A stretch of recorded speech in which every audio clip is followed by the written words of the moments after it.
How to withdraw money from PayPal to a bank account. Hello everyone.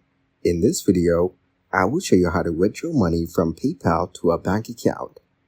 Start by logging in to your PayPal account. On the website, go to Wallet and click Transfer Money. Now choose Transfer to your bank. You can select between two options, in minutes with a fee or 1 to 3 days with no fee. Follow the on-screen instructions to complete the transfer. If you're using the app, tap your PayPal balance and then tap Transfer. Next, select Transfer to Bank and choose either in minutes or in 1 to 3 days.